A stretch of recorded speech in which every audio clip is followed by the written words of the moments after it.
அந்த தொப்புள் கொடி உறவுகள் போர் முடிந்து இன்னைக்கு 16 வருஷம் ஆச்சு. இதுவரைக்கும் அவர்களுக்கு நீதி கிடைக்கல. நம்ம ரசிகர் மன்றம் வைக்கிறோம், பாலபிஷேகம் செய்கிறோம், கட் அவுட் வைக்கிறோம். உனக்கு குடிக்க தண்ணி இல்லை, உன் விவசாய திட்டம் தென்பண்ணை துணையாறு திட்டம் இன்னும் வரல, உன் ஷிப்காட்டில் பூரா பீகார் உத்தரப்பிரதேசம் வந்துட்டான். காவேரி பிரச்சனை வரும்போதெல்லாம் பக்கத்தில் கர்நாடகத்துக்காரன் அடித்து விரட்டுறான்.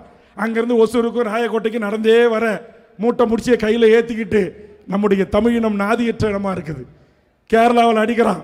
ஐயப்பன் சாமி கோயிலுக்கு சாமி கும்பிட போனேன், அங்கே எங்கே பார்த்தாலும் ஆறா ஓடுத, குளமாக இருக்க, நீர் நல்லாவே இருக்குது, ஏன்டா இந்த தண்ணியை கொஞ்சம் முல்லை பெரியாரில் எங்களுக்கு திறந்து விடக்கூடாதா என்று இங்கே நம்ம சிபிஎஸ் கார்த்திகை மாதிரி மாலை போட்டுக்கிட்டு ஐயப்பன் கோயிலுக்கு போகிற ஆள் ஒரு டீ கடையில் கேட்டான்.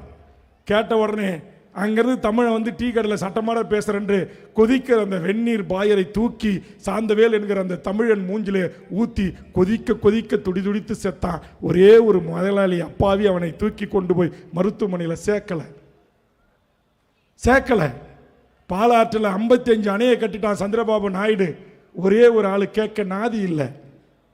இன்னைக்கு தாமிரபரணி தண்ணி அங்கே உற்பத்தி ஆகி தமிழ்நாட்டு மக்களுக்கே பயனடைஞ்சுது.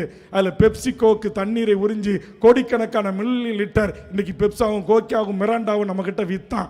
தமிழ்நாட்டில் ஒரு கட்சி கேட்கல.